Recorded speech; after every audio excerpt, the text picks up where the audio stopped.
are 24 hours in a day. 1/3 of the day is spent in bed. Now, why not be in the most comfortable you can get? Layla mattresses are more than just a foam mattress. They are copper infused and flippable. That's right, flippable. If you like a harder mattress, use one side. If you like a softer mattress, flip it over and voila. And the great thing about Layla is getting to try it out for 120 nights. That's right, 4 months. And if you decide that you don't like the mattress, Layla will pick up the cost of shipping it back and give you a full refund. Layla also offers bamboo sheets, weighted blankets, and memory foam pillows. And if you act soon, you can take advantage of their spring sale. $150 off a mattress and 2 free pillows. That's a $300 value. Plus, they are offering $30 to $50 off accessories.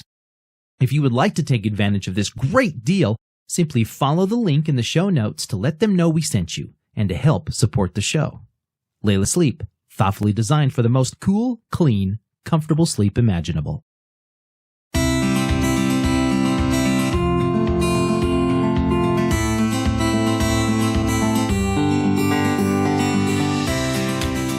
Hey guys, what's up? Welcome to another edition of Everyone Has a Story. I am your host, Nate Wade, coming to you straight from the dungeon as always. This week we've got Craig Luecke on the program.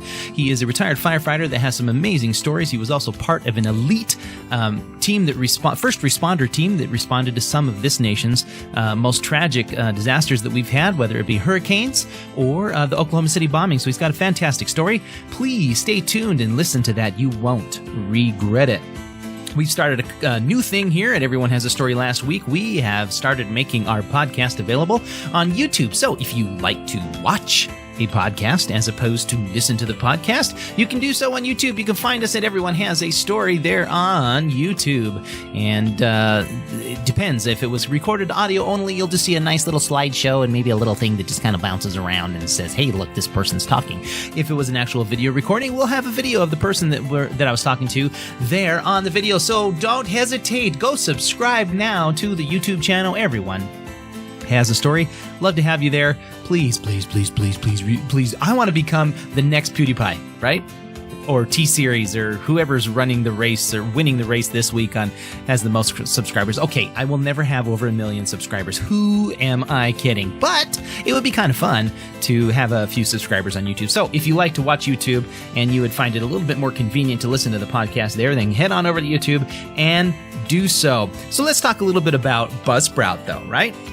That's where I host my podcast, the audio portion of the podcast. It is so stinking easy. And if you've ever thought about doing a podcast, right now is the best time to do it, right? You got plenty of times on your hands. If you're not one of those essential employees, that's kind of a dumb word. If you're not one of those people that, are lucky enough to work, let's just say that, outside of the home or wherever, then why not start a podcast? Fantastic time to do so. And Buzzsprout is the best place to do it. They offer some of the most amazing things to help you get going on that. You can even have a website straight through Buzzsprout, but they've got great analytics, easy to do, cheap prices to subscribe, different tiers depending on how much footage you want to put out, how many hours that you want to dedicate every month to doing your podcast. So head on over to the show notes right now and click on the link there. You'll find that'll hook you up to Buzzsprout and help Buzzsprout know that you're listening to this podcast. And if you do that as soon as possible, they will send you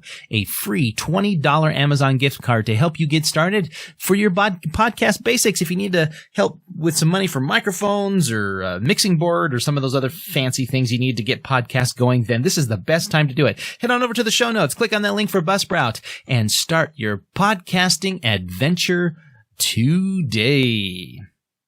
All right, well, 3 things. I want to talk about a couple things. There's so much crazy news out there. A lot of it is sad. Some of it's depressing. Some of it's scary. Some people are screaming and complaining that the economy is shut down. Some people are screaming and complaining because people are screaming and complaining that the economy is shut down. So it's all this crazy stuff. Everybody's going back and forth. Everything's politicized. It doesn't matter. A virus has now been politicized. Go figure. I mean, if somebody can find a way to politicize something, they're going to do it. And they just did it with this virus. So having said that, let's talk about something that's happy. So 3 things that are making me happy this week. The first one is going to be that Fiona Apple. I don't know how many of y'all know who Fiona Apple is. She's been around for like 25 years, but in that 25 years, she's only released like 5 albums. It's just crazy how many years go by between albums. And this last time, 8 years. She has not released an album since 2012, but she is back with a brand new album. And I just listened to it yesterday for the first time, and it is amazing. It is divine. It is so good. So if you like Fiona Apple, if you remember who Fiona Apple is, then go check out that song. It's just amazing. Oh, so good. Second thing that is making me happy is I watched the Detective Pikachu movie just a couple of days ago. Now, look, I'm not a big Pokemon fan. My kids are. I mean, they were in dreamland. In fact, my one son, who is completely into Pokemon, just thought it was the best thing he'd ever seen. He's like, look at that one and that one and that one. He's telling all the names of the Pokemon monsters, and I'm just like, okay, whatever. But it was a good story. It was really good. And Ryan Reynolds, come on. Ryan Reynolds as Pikachu is fantastic. So if you want a great movie that's kid-friendly, there's a little crass humor, but it's mostly kid-friendly, then go check out Detective Pikachu. You can actually watch that for free right now because HBO has a free thing going on because of this coronavirus, giving you a little bit extra stuff to binge right there in the HBO app. So go check that out. And the last thing that is making me happy right now is the book that I'm reading by a person by the name of Brenda Baumgartner Stanley. You can listen to her story actually back a few episodes ago there on on this very podcast. How does that sound? But right now I'm reading one of her books, and it's a fantastic book. Thoroughly enjoyed it. And I honestly, I can't remember the name of it, the name of the book right now. So let me just click on Amazon.com right now. We'll go to Brenda Stanley right here. Brenda Stanley. I don't know why I can't remember it. It's Treasure. Oh my goodness. It's a good book, but I can't remember. Oh, The Treasure of Cedar Creek, of course. It's a fantastic book. Check it out. If you have not checked it out, you can get it on Kindle right now for $3.99. Isn't that amazing? I mean, come on. That's a good price, right? Or if you'd rather have that nice paperback feel, you know, like a lot of us do. Look, I have Kindle books, but I like that paperback feel. You can get that too on Amazon for $18.95 for the paperback. It is a great book. Check it out. Brenda Baumgartner Stanley and her book, The Treasure of Cedar Creek. And if you want to know her story, then you can go back, check out the archives of Everyone Has a Story and listen to Brenda's story. She's got a fantastic story. She is a great, great lady. So there we have it. Craig Luecke's on the show this week, and you're going to love it. I'm telling you, like I said, he was a firefighter. He's been a firefighter since he was about 25 years old, I believe he said.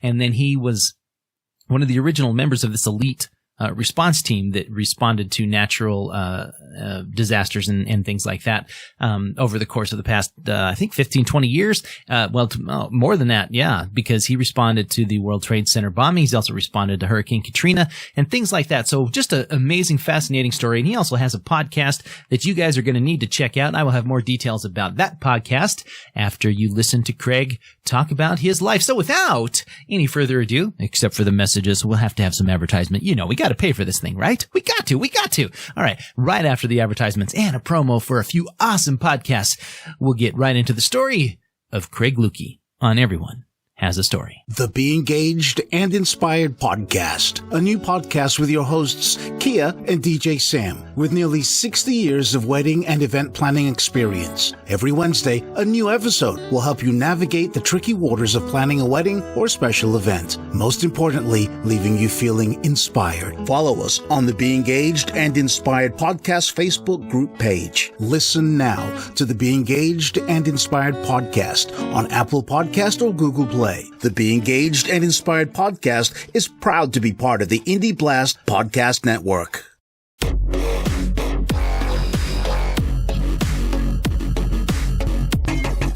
Well, I grew up in the Washington, D.C. area on the Maryland side, Montgomery County, which is on the north side of the Capital Beltway, which everyone's heard of that for Washington, D.C. There's a beltway that goes around, and it goes through Virginia and Maryland. And then went to school in public schools and then some private schools as well. And as I got older, got married and everything, moved up north into Frederick, Maryland, which is just on the outside edge of the Washington, D.C. area. So I'm equal distance between Baltimore and Washington now. So it's a great area, born and raised in Maryland, and I love the Mid-Atlantic region. Do you? You like the East Coast then, that area? Yeah, I think the way Maryland is in Northern Virginia and Washington, D.C., we have everything from the beaches to the bay to the mountains. It's like little America here, and it's very green. I travel out to Vegas and Arizona, but it seems brown to me. I'm not used to that. Of course, they come out here, and they're surprised how green it is. So it's kind of hit or miss either way. But I really do love the Mid-Atlantic region. Well, I totally agree. I mean, I'm from Idaho. And of course, we're right smack dab in the middle of the Rocky Mountains. And so we've got, that majestic scenery and whatnot. But, we still have a big old desert right here in the state of Idaho, the Snake River Plains that run through here. So there's plenty of sagebrush to go around. And so, for my business, I travel quite a bit, and I went back east for the first time ever in my life a couple of years ago. I had to go up to Massachusetts and then travel up through Maine and then back down to New York and whatever. And I was totally amazed at how green it was and how thick the trees were over there. It was just mind boggling to me because it's not that way around here at all. And it is crowded here from Maryland north, because it is the original United States. Sure. There's 13 colonies. So if you want to build a road, you have to tear something down. It's that crowded. So the traffic is definitely here. So if you don't mind traffic, DC is the place to be. So. I bet. I didn't make it down that far south, but Boston was enough traffic for me. They had some roundabout circles that I went through that just was like, okay, what in the heck is this? I didn't totally understand what was going on at all. So once you get completely different than the West Coast. Yeah, that's for sure. So once you got out of high school, then did you go to college or what'd you pursue? Yeah, I went to high school, private school in Hagerstown, Maryland, but then went to college, and I wanted to be a fire protection engineer. But while in high school, there was an opportunity as soon as you turned 16 to become a volunteer firefighter. And at my age of 57, everybody at that age watched this TV show called Emergency. Sure. And it was around, in the 70s, and Johnny Gage and Roy DeSoto. So a lot of us wanted to be in the fire department because of that one TV show. So I always wanted to do it. I was always interested. I got pictures of fire trucks for Christmas as a kid and everything. And just, that's all I wanted to do. And when I found out you could be a firefighter in high school and take classes and get high school credits, I jumped right on that. Okay. So while I was in college doing fire protection engineering, I was applying for fire departments. And when one of them called and said, hey, we want to hire you, you pretty much drop your college and go. You can't turn it down. So I pretty much never finished my fire protection engineering, went through the whole thing, the whole recruit school and everything, and did my 28 years in Northern Virginia in Fairfax County. Oh, wow. So, so fire protection engineering is what you studied in college. I've never heard of such a degree. What would you do with a degree like that if you would have finished up in that degree? So when you're in an office building and you look up, and no one ever looks at this stuff, but it's there. Yeah. Those little sprinkler heads that are everywhere. Yeah. The exit signs, the width of the doors, the exits for you to get out of the building if there's a fire. All that stuff to keep you alive, to get you out and protect your path on the way out and protect the building. That's what that does. All those pipes and everything, and the fire department connections and all that. So, I mean, when you're talking about you're saying engineering, you would have been technically an engineer, and you would have been structurally making these buildings fire safe for people. Yes, you go through the blueprints, you make sure all the pipes are correct for the number of people and the type of occupancy. There's rules, whether it's a restaurant, if it's a school, if it's a hospital, everything is completely different. And the books, the fire code books are amazing. They're so thick. No one can ever remember all these things. They're always looking everything up. It's really complicated. It sounds like it would be simple, but you have to put the sprinklers in the right location to get the right coverage and all that stuff. It's crazy. Wow. So, but you took the job as a fireman, right? Yeah, oh yeah. And so what year were we talking here when you started being a fireman? 86, 80. Well, I started, what year? 1979 to be a volunteer. Okay. At age 6, on my birthday, I got in. Oh, okay. And you were still in high school at that point? Still in high school. And then I was a volunteer up until I got hired. In Northern Virginia. Wow. And so you started your career then just in your mid-20s, around that time frame then, eh? about age 24, a little late bloomer, but it's very difficult to get hired in the fire department. There's so many people that want to, that apply, and you have to go through polygraph, take a test. You have to do interviews, background checks, urine, they check everything, drugs, all that stuff. So wow. It's a long process. It takes about 1 to 2 years to get in. Oh, geez. So when you finally got hired on as a fireman, then was this like your dream job? This is exactly what you wanted to do. You said, you grew up watching this TV show, and it was when you were younger what you wanted to do. Did it turn out being what you thought it was going to be? Dude, I'm a kid. I get paid to be on a big fire truck, full blown. The alarm goes off just like on the TV show. I get on the fire truck. I put my stuff on. Yeah. You're going down the road, and you're out there making a difference. People only call 911 when they're at the end of the rope. Yeah. You know what I mean? Yeah. And you're the one to go in there and help change their life and change the course of whatever's happening. So the adrenaline rush of that is just amazing. So do you remember the first call you ever went on? Absolutely. Probably not. Okay. It sounds like, when you watch, I've never watched that Chicago Fire and all those latest shows. Yeah. It's too much drama. I nobody could sit next to me and watch that show with me because I'll nitpick it. But most of the calls are medical related. 80-90% of them are actually medical related or auto accidents. There aren't like fires going on like every hour. Right. That's just not realistic. In the whole county where I'm at, which is a population now of like, I think 1.3 million now. In just your county, there might be a fire every couple of days. Oh, it's not, and it's a huge area that they have. So it's not like, and not all of them are big. It could be one mattress or something like that, or a car. It's not what you think. So it's a lot of it's medical, false alarms, fire alarms, stuff like that. Well, so then do you remember like the first big fire you went on? You're like, this is it. This is my fire opportunity.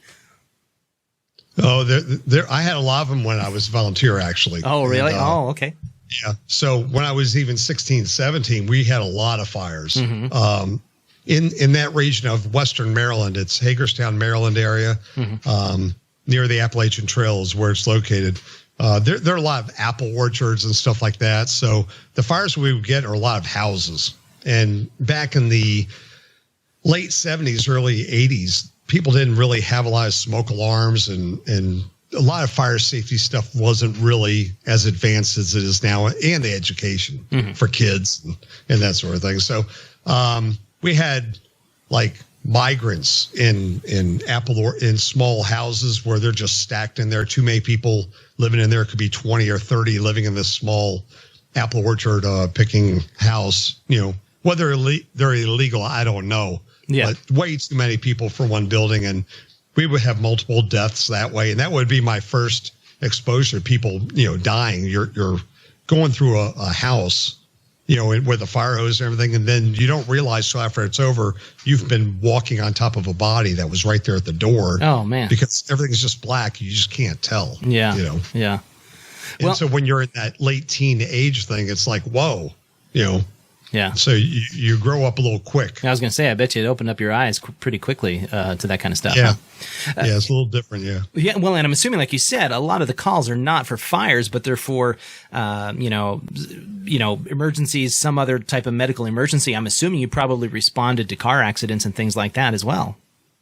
Oh, we've had some horrific auto accidents, especially in the Washington, D.C. area. There's just so much traffic, and everyone's always in a hurry here. It's a very high stress, region, figuring the federal government's here and contractors and a lot of headquarters for major corporations are based here. So, yeah, we get a lot of high speed accidents. They're pretty ugly. Wow. I couldn't imagine. I got a coworker that has been working with us for a few years, and he's actually in the National Guard as a firefighter. And he also did firefighting before he started working with us. And he was telling us some of the stories of some of the car accidents and stuff he responded to. And it's just, it's just, no thanks. And that's why he finally, stopped working as a full-time firefighter and came to working with potatoes like we do now. But he's still involved in the National Guard and does firefighting with that. But just horrific stories. Oh yeah. As a matter of fact, here's one for you. Mm-hmm. We had a recruit firefighter from a local fire department. He wasn't done with school yet, but he was out partying with his other classmates. This is like 2 a.m, heading west on Interstate 66 for people in Northern Virginia that they'd be familiar with that. In the middle of the night, just completely ran into the back of this car, who happened to have a fire captain and his whole family inside that. Oh man. So the odds of that happening, and then the truck went up on top of the vehicle and killed his girls in the back seat.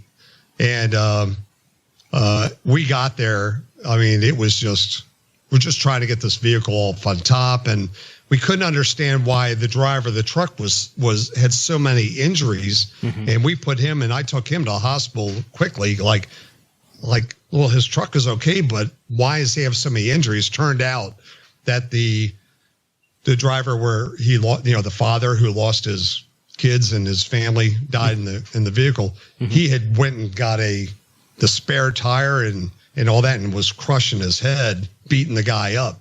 Oh. And we couldn't put 2 and 2 together. Like, why is this guy so messed up? But he ended up going to jail for manslaughter. But those are the kind of things we run into. It's it's crazy. Yeah, I bet. Well, in your bio, you were telling me that you had joined an elite international rescue team as well. Do you want to tell me just a little bit about that and what kind of stuff you responded to as part of that team? So when you join the fire department, when you're 70s or 80s, you're getting mm-hmm. into that. You just think you run medicals and stuff they do on emergency, right? Sure. Well, being in the right place at the right time seems to, everyone has that story. Yeah. So Fairfax County is one of 2 locations in the entire United States, 2 fire departments that works with the State Department and also FEMA. Under FEMA, there's 28 teams, but the State Department one under OFDA, which is the Office of Foreign Disaster Assistance, mm-hmm. in USAID, United States Agency for International Development. They contract with 2 fire departments in the United States. They renew the contract every 5 years, and they deploy by order of the president around the world for disasters, which are hurricanes, typhoons, terrorist attacks, and mainly earthquakes. Mm-hmm. So our team is an elite team that goes out, and we're all firefighters. Yeah. And we have all this equipment that was granted, the federal government pays for it and the county pays for it. And we get deployed out there. So some of the incidents that we've gone by under order of the president, been to Iran, Iran under George Bush for an earthquake there, which pretty much decimated like 80-90% of this city. That was the first Bush? I think so, yeah. I have to go. Early 90s? 2005, 2006. Oh, okay. George W. Bush. Gotcha. Okay. Yeah, George W. Okay. So, it was over Christmas. Uh-huh. So went there, Turkey, Taiwan, Turkey twice, Taiwan, places like that. Even mm-hmm. Nairobi, Kenya, when they tried to blow up our U.S. embassy there. Mm-hmm. And when they messed that up, they ended up blowing up the apartment building next door. Oh. So because the federal government here felt bad that we kind of caused it because they were trying to get us, but they ended up hurting the people there. Mm-hmm. They deployed our team there to help look for survivors in that building. Mm-hmm. When you go into those kind of places, like you said, Kenya and then Iran and some of these places that are politically hostile towards the United States, what kind of how do they respond to you while you're there? Okay, this is really interesting. And so when we went to Iran, this was over Christmas, and the way the federal government works is a lot of the first string government employees are on vacation. Mm-hmm. They're away. So the third string government is here. So when the earthquake occurred, Bush was down at his ranch in Texas. Mm-hmm. You know how the president will get on there and say, our thoughts and prayers, and if there's anything we offer our assistance. Yeah. Well, they didn't think Iran would say yes. Oh. Well, actually, they did this time. So they didn't know what to do. So they decide we're going to send the firefighters over to help the Iranians.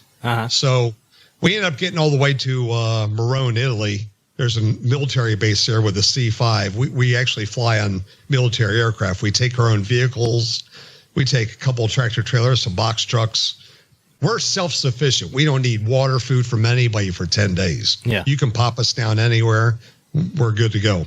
So we take everything. So we got there, and then they decided, well, we don't want to send everybody in there. We're only going to send, I think it was 15 of us.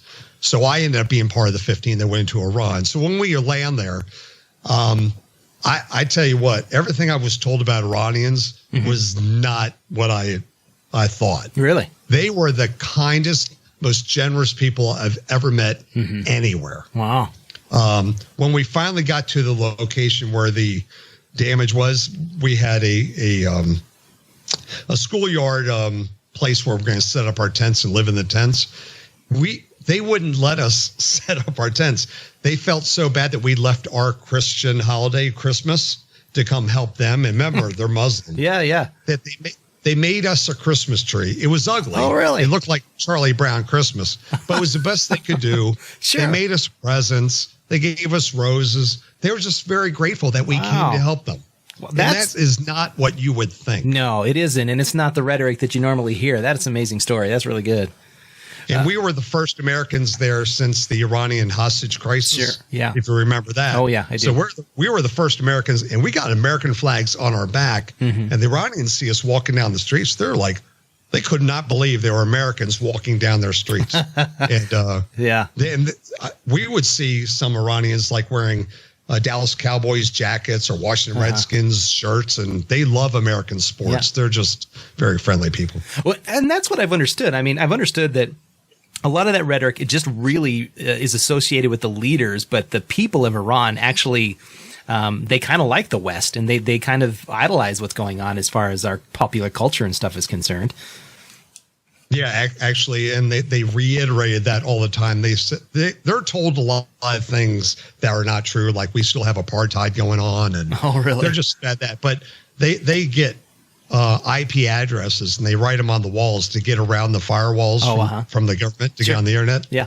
So they sneak on in, and so they would sit me down on the grass and say, "So, how many cars do you own? How many?" We love sports. We have 3 sports stations. How many do you have? That was their whole city's like decimated, but it was their chance to find out from an outsider what's it really like to be in America. What the truth was. Wow, that's pretty. That's pretty awesome. Well, it's good to hear too. I mean, it's really nice to know that, when it's all said and done, the people, just the people, forget about the governments, but the people, we're kind of all the same in a way. So that's good to hear. Absolutely. So let me ask you just a little bit. You said you've responded to like the Oklahoma City bombing and then the Pentagon on 9/11. What was it like responding to those terrorist attacks? I mean, one was domestic and the other one was foreign. I mean, there was a difference there. And of course, the Oklahoma City was mostly children. Yeah. And this is getting back to where there's 28 teams under the FEMA. So it's the same kind of team. There's just 28 of them scattered across the United States. And so that was basically the real first deployment for these FEMA urban search and rescue teams. Oh, okay. So it was my first deployment. So a lot of us remember the images on TV. You see this building with a big cutout in it, smoke, and all the images of that. And so I got the phone call saying we're going down to help. So I pack all my stuff and we go down there. It didn't really hit me till we got there and we're walking down the street towards the Murrah Federal Building in Oklahoma City. And then you come around the corner and that image that you remember of the blown outside. Yes. So as you come around the corner, I can't remember the name of the streets, but you come around the corner and when you see it in person, that was surreal. And the amount of damage that was everywhere forward from there, because it also hurt, I think, 300 other buildings from the shock wave. Wow. It was, and a lot of people don't talk about that. And it was just unbelievable. Wow. I have never seen anything like that anywhere. And being my first deployment to a major disaster, that was, and we had people quit our team back then because they couldn't handle what we saw and what we did. And they just said, this is not what I signed up for. You know, it was pretty brutal. I bet. And how did you handle it? I wasn't really part of, well, a lot of it was recovery operations. We're just going floor by floor, all the concrete slabs. We knew what floor we were operating on by the color of the carpet on the concrete. So we knew about where people were that were missing, where they were located in the building. So we just, dug through. And you're literally down there with buckets and finding human remains and trying to do any identification for the families and whatnot. And at the same time, the federal agencies were there to look for any evidence as well, even though they pretty much knew who did it early on, very early on. They were still looking for anything. Plus, there were a lot of evidence files there from cases that were in the building, and every federal agency was located in this one building. It's not like up here in the Washington, D.C. area where we have different buildings for everybody. In there, all of them are in one building. Yeah. So, and then our team came across the daycare center, which a lot of people have heard about. Yeah. We were working the night shift, and when you finally get to that level and you're finding the toys and the crushed, it was just that's where it really hurt a lot of our people mentally. It's just really stressful if you've never seen anything like that ever. I'm sure. So, and you responded to the Pentagon, the Pentagon on 9/11 as well. Yeah, that happened to be right down the street from us. We were actually, I happened to be working that day in the fire station I was assigned to, Fire Station 18 in Falls Church, along Route 50, which takes you right to the Pentagon. We just came back from an auto accident call on the Capitol Beltway, and I came in the kitchen and I see the TV. It was still on, from the morning from us drinking coffee, and I saw there was a fire in the building. I'm like, well, that's kind of odd. A lot of people had the same image, and then we saw the plane hit. Yeah. We actually but this fire station actually housed all of the equipment for this rescue team that I've been talking about. So we decided we got the word that we can go out of service, and we're going to start putting our stuff together to go to New York. So as we're doing that, the Pentagon occurred, and we had our radios on because they're right down the street, and then they were asking for us to come help them. So we ended up diverting and going to the Pentagon instead. Wow. And what was it like walking up to the Pentagon and seeing, basically a hole blown into the side of that building? Yeah. When we arrived there, we also had fire department units that responded right after it occurred. But when we came in with rescue teams afterwards, it was a couple hours later. When we arrived, the FBI and other agencies were picking up evidence off the grass, and we couldn't set up our tents until they got all the debris from the airplane off the grass and picked up whatever they need to. That side of the Pentagon had just been renovated. So it actually had not been fully occupied by everybody, and there was still a construction trailer sitting there. So when we arrive, we're working off the hood of a car. We're trying to plan, all right, we're going to go in there and we're going to search all these rooms, all these offices. And I do remember this one guy with a construction helmet came up to me and said, hey, if somebody will escort me down to that construction trailer, I'll get you the blueprints to the Pentagon. Well, what are the odds that somebody would ever have the blueprints to the Pentagon? Yeah, no doubt. So we were able to get that.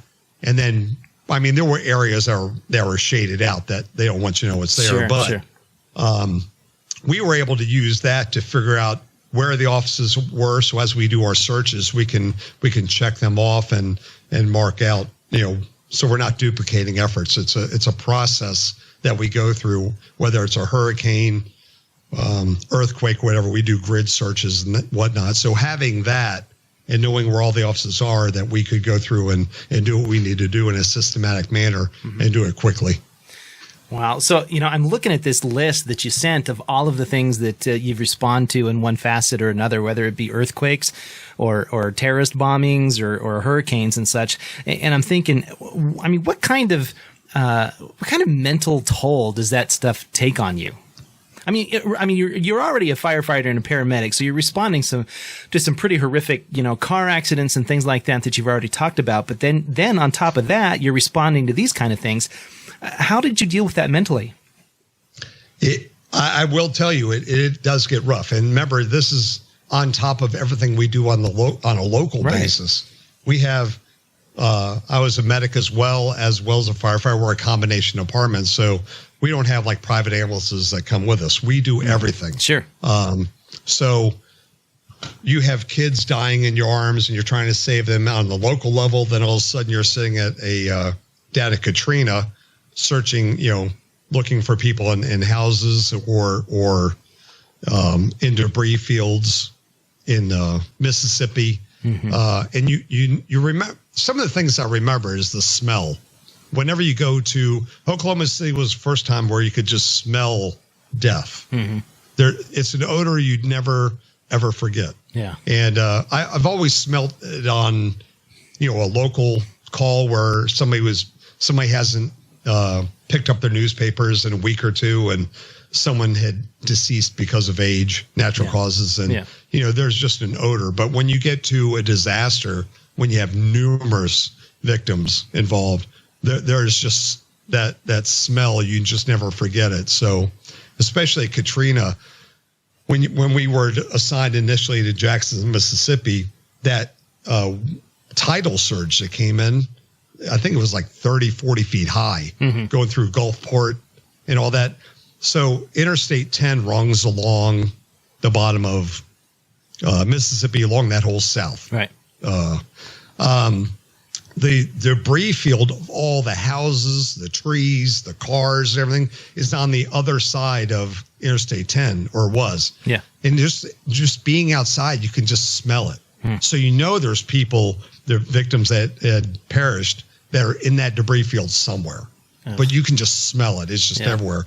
And it's those kind of things and the images. And then going back to Oklahoma City, that was a very stressful situation mentally, because normally we like to get away from the incident so you can give your mind some time to clear out and everything. But Oklahoma City, where we were living, it was in a civic center. I can't remember what it was called, but it was civic center. And they allowed all the families of the victims to come in, and they're wearing pictures and buttons on their shirts, and they're serving us, and it was something to help them. Yeah. But what ended up happening is, because now we're being watched 24/7, you can't get away from it at all.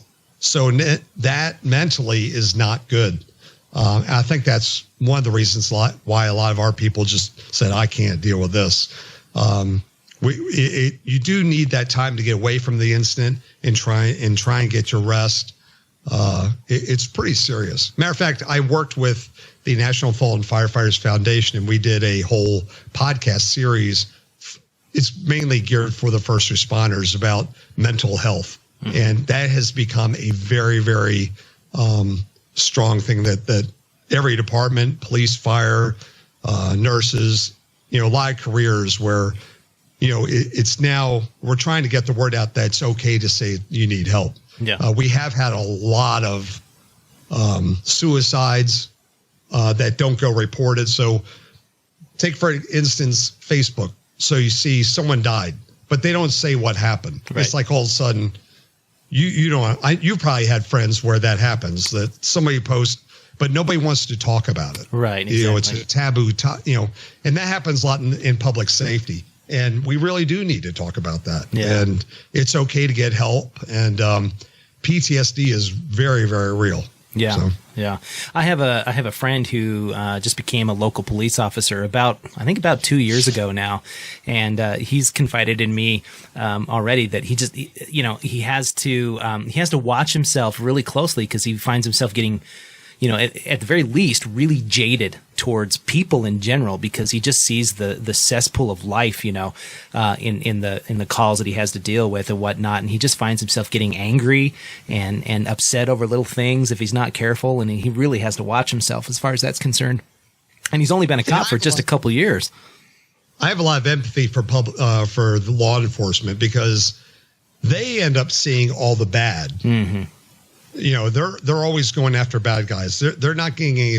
They don't get to have the nicer calls that the firefighters do. So we have this little thing we go back and forth, and they don't like that we're always called the heroes and they're always the bad guys. But I do have empathy because you're right. They're always finding the bad guys, the speeder, the person breaking in, or the drunks that are arguing, or the wife that's gotten beaten. They're getting all that, where we get to go help a little kid or something, or we don't have what they have. They're 100% all the bad guys. Yeah. Us, a lot of our calls are they're not serious medical calls, and you can have fun with the family, and it's a broken ankle or something like that, and it's a different, totally different situation. Right. That I do empathize with them, though. Yes, for sure.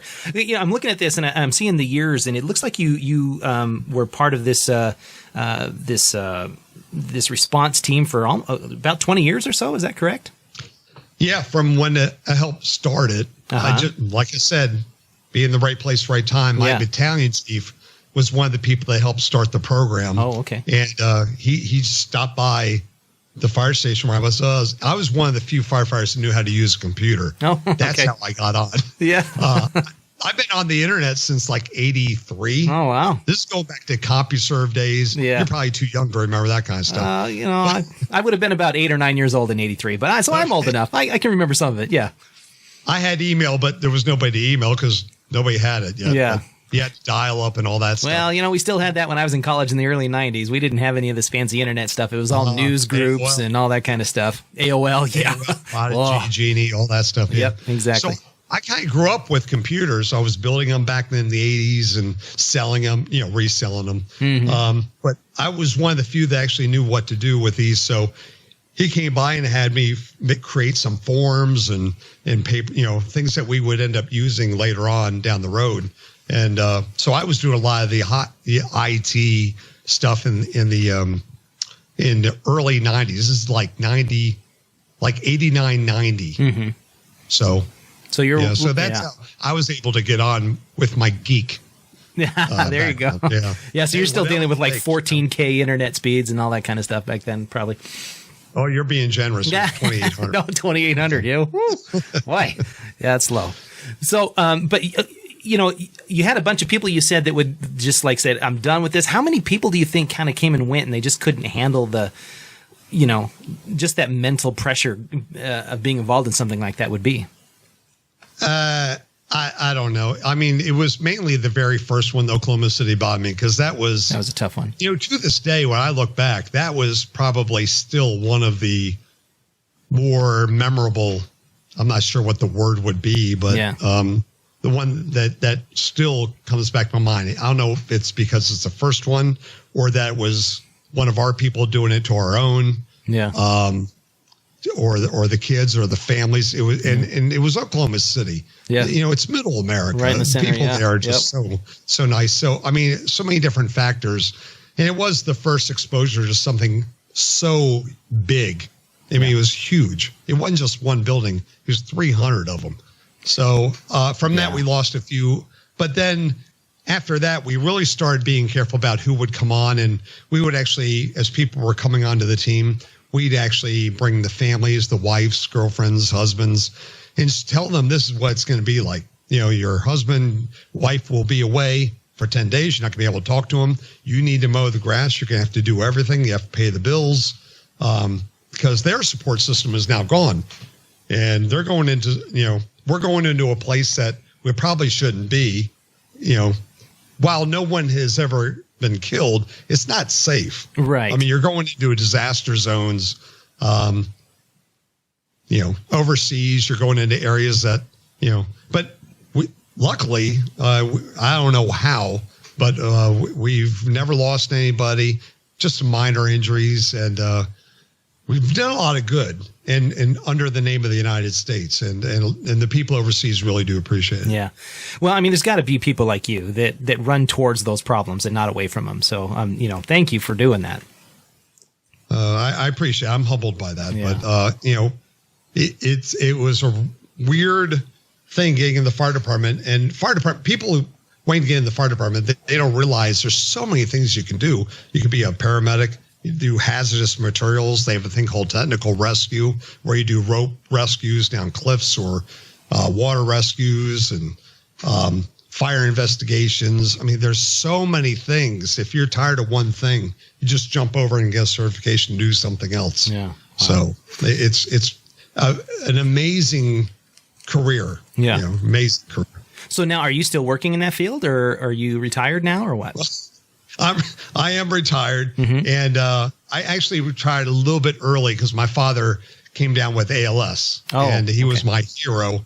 So I pretty much gave up everything that I did, everything online. I used to do streaming and things just to give my mind something to do, and I gave all my efforts to him. I kept driving down to Nashville back and forth and building his wheelchair ramps and visiting with him. And I was the oldest. I have 2 brothers and a sister. They all live in Nashville as well. But, I'm the oldest, and he was my hero. So I kept going back and taking care of him. And then he passed away. He literally choked to death.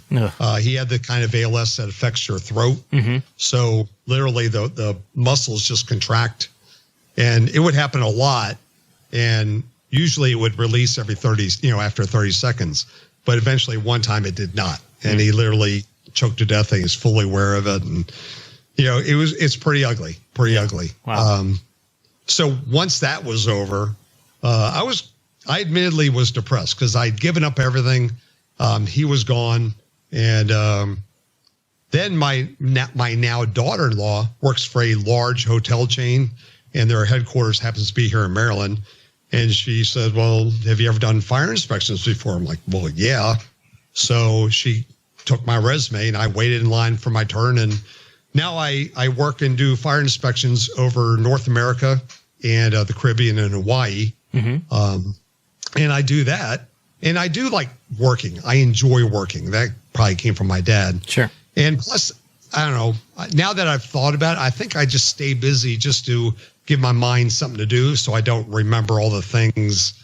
Because I do, when I look at a list like you have of everything I've done, and that doesn't include all the other incidents that I've been exposed to on the local level. Right. It's like, wow, you look back and like, how am I not going completely out of my mind based on what my brain has been exposed to? Yeah. A lot more than I should have. Yeah. And, and a lot, and during that career, back then they weren't really concerned about mental health. You just had to suck it up, suck it up, buttercup, and you were deemed as being weak if you said anything. So you just move on. That's just how it worked. Sure. So, and now it's a whole different animal now, and now they really do try and work hard on the mental health. That's good. That's good to hear that we've kind of maybe turned that corner and maybe tried to stop being so macho as far as those things are concerned. Well, I think I do try and stay busy so I don't think about everything that I've done in the past. Yeah. So. Yeah, well, I mean, like I said, if you do, there's got to be some PTSD there, even in you, and you keep your mind busy. You don't think about those kind of things. So, there's benefits of staying busy for sure. Oh, absolutely. Yeah. Plus, I just love working. It's fun. Well, good. Well, you also have a podcast, right? Why don't you talk a little bit about that? All right. So, within our firefighters, again, we have a firefighters union, a great one, and many years ago, we started helping even though they have a pension. We help our firefighters and their families learn about how to prepare for retirement. That way they're not getting, I'm not going to say ripped off or anything, but skewed a different way by financial advisors or whatever, or salespeople. Sure. So we would do our own weekends where we bring in the spouses and the firefighters, and we'd have speakers from Social Security Administration and these different things, or realtors, and explain how to retire, how you do this, how you do that, how you make a will, all that sort of thing. And so by my work within that union, we created a Facebook group just for the firefighters. And we've been running that for years, so we can keep them up to date on how to work their 457, which is a government version of 401k. Okay. The funds to pick to get the best performance. We've been doing that for years. Well, once I retired and I get exposed to these other coworkers I'm around, I realized a lot of them have no idea what they're doing with their 401ks or they're buying whole life insurance, and people want to debate me on all that. Yeah. But all these things, they just don't know what they're buying, and they're just paying for it because someone told them to do it. They were talked into it. So this is basic financial literacy is what we're doing. And I know there's a lot of other podcasts like that, like Mr. Mustache and Money Mustache and, a lot of these. But we started doing this podcast, and my co-host is a good friend of mine. She's down in Florida. She's a military wife, and her husband's stationed down there. And the topic came up. I said, I want to do this podcast because so many people, want me to tell them how to do all this, but I feel more comfortable having a co-host. She goes, well, I don't even know what a podcast is. She literally said that. So I said, well, you just connect on Skype and I'll send you a microphone and we'll just talk about these things. And she happens to be a lawyer and a real estate agent. I said, this is going to be great. If I can have you as a lawyer and real estate agent to keep me in line and to tell me some of the legal stuff based on what I'm saying, I said, that's a perfect matchup. Yeah. So once we did episode 1, I'm like, all right, this girl knows how to talk. She's good. And we already interact great anyway. So we're getting better and better. We're up to 30 episodes, and we're getting thousands of listeners per episode now. So we're doing well, and we don't charge for anything. So we have a lot of people coming in the Facebook group. We're trying to educate them on basic financial literacy, what should already be in schools. Sure. We got to get that back in there. But we're at least if they talk to a financial advisor, they have some knowledge. Right. So they know they're not getting ripped off or steered into funds they shouldn't be getting into. Yeah. Well, and it's amazing, like you said, a lot of this stuff isn't even taught in school anymore. I mean, I graduated from high school in 1992, but we were still, in our economics course in high school, I mean, they were still teaching us the basic stuff. They taught us how to do a check ledger, and of course we didn't have debit cards back then really very much, but they don't do that anymore at all. My kids are going through high school right now, and they don't, I mean, they're not being taught how to, do their bank account and make sure that it equals out and they've got enough money to pay the next bill. And just because they've got $5 doesn't mean they have $5 because they've got to think about the bill that's coming out tomorrow, that kind of stuff. Yeah.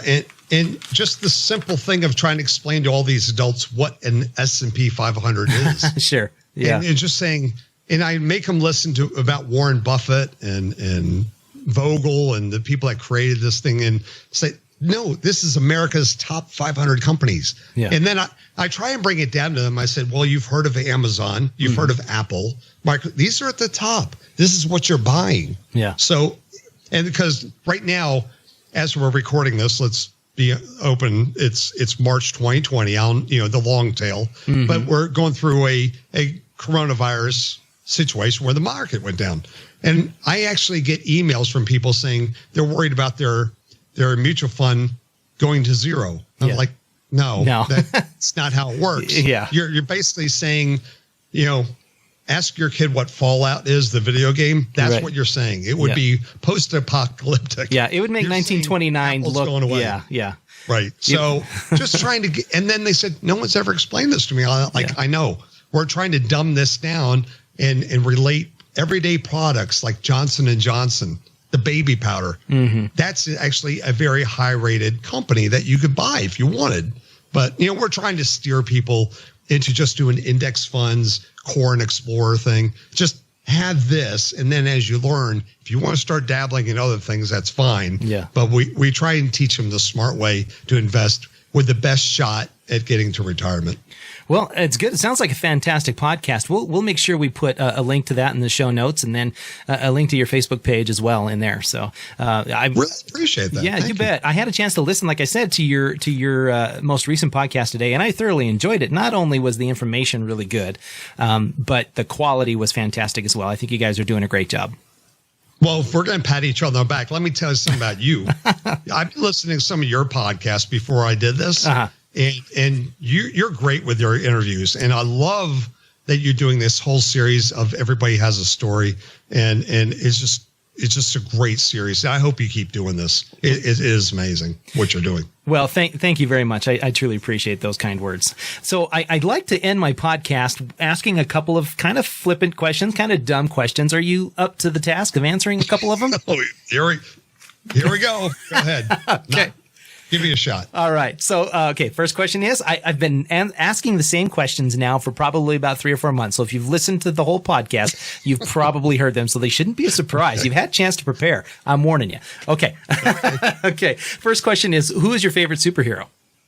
Oh, man. Spider-Man. And why is that?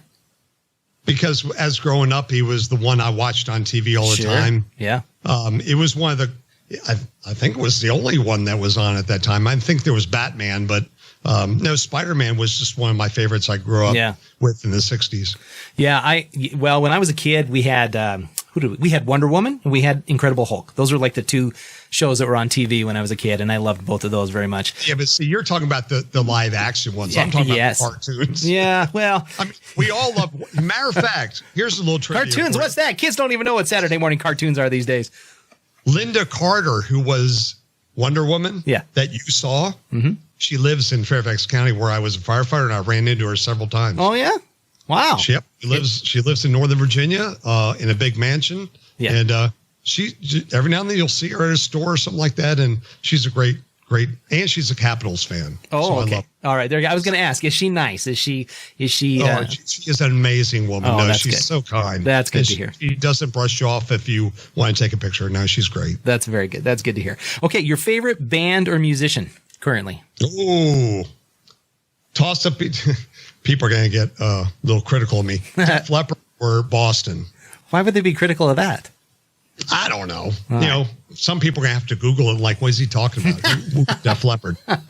Hey, I played Pour Some Sugar on Me air guitar on my bedroom back in the day. See? Just saying. So, you're good, man. Let's see. Okay, so the next couple of questions are maybe a little bit more serious. First one then is, what's your favorite quote? Oof. Favorite quote. Oh, this is one I think that's currently on my Facebook profile. Mm-hmm. The scars remind us that the past is real. Okay. Explain that one to me a little bit. It's a quote from a song by, who is that? Who's that? The song is called Scars. Okay. Oh, I don't know. Is that a current song?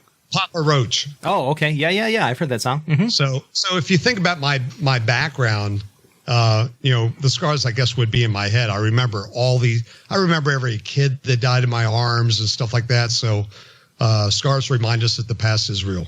So that's good.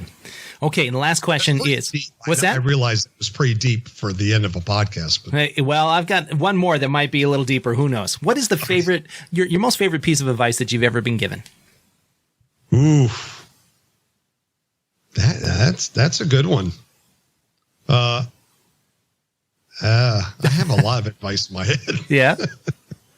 I think especially current day, especially with mutual funds dropping during this coronavirus, no matter when people listen to this, because I was around during 2008 when that money dropped back then too. This is like the same thing to me. Mm-hmm. I learned back then, I didn't touch my money then. And I remembered what Warren Buffett and all these guys said about now. And to this point, weeks into the coronavirus, I have not touched my 401k. Everything's still where it's at because I'm not going to make that rookie mistake. So I don't know what the advice is, but the advice is when the markets go down, don't touch it. Okay. Leave it alone. No, that's fair enough. That's good. Well, and it's true. Like you said, I mean, if you look, I don't know a lot about the stock market, but I do know if you look at the history of the stock market, the curve always tends up. I mean, there's dips and bumps, but the curve always tends up, and it always has. Especially with the coronavirus, this is not a market issue. It's not a financial crisis like in 2008. Right. This is a biological event that will go away. Yeah, it's a hiccup. As the day that we're recording this, not a single new case has shown up in China. So we know the end is coming. Sure. Yeah. The good end, not the end. I mean, the window. The end of the tunnel is coming. Right. So it's a temporary pause of how great everything was. Yeah. So it's a completely different situation. But no matter how far it was going down, I was not going to touch it. Yeah, very good. Well, that's some good words to end on. Craig, I am honored and privileged that you were willing to spend the last hour with me, and thank you so much for coming on the podcast. I appreciate your time and sharing my story, and you do a great job. I appreciate you.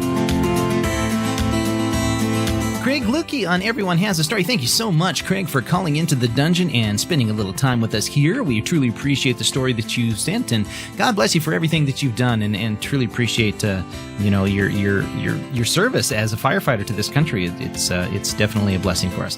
And if you want to find out a little bit more about Craig's podcast, you can find it. It's called Rock on the Money. He is a certified Dave Ramsey Master Financial Coach, and he provides a well-rounded coaching and teaching experience, helps you to save and invest and protect. And so find his podcast anywhere you find your podcast. We'll have a link to it here in the show notes, but you can find it on iTunes, Spotify, any of those places like that. It is a great podcast, and I highly recommend it. It is not only is it's great to learn about financial stuff, it's just entertaining. Craig's a fun guy to listen to.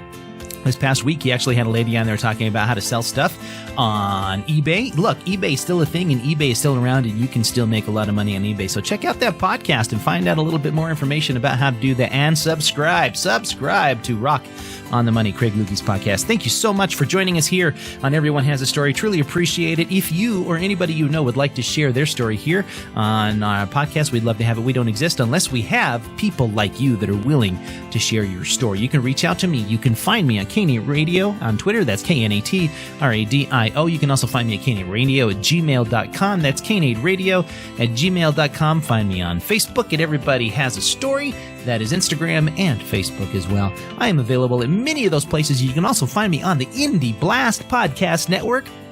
You can reach out to me there. Just send a contact and say, I want to talk to Nate at the Everyone Has a Story podcast, and we'll make sure that I see that email.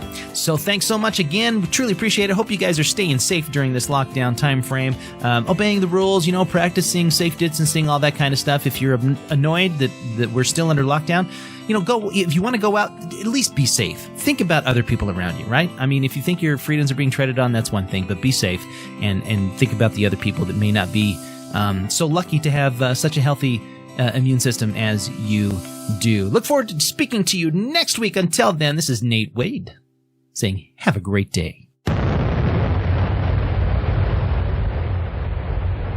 Indie Blast Podcast Network.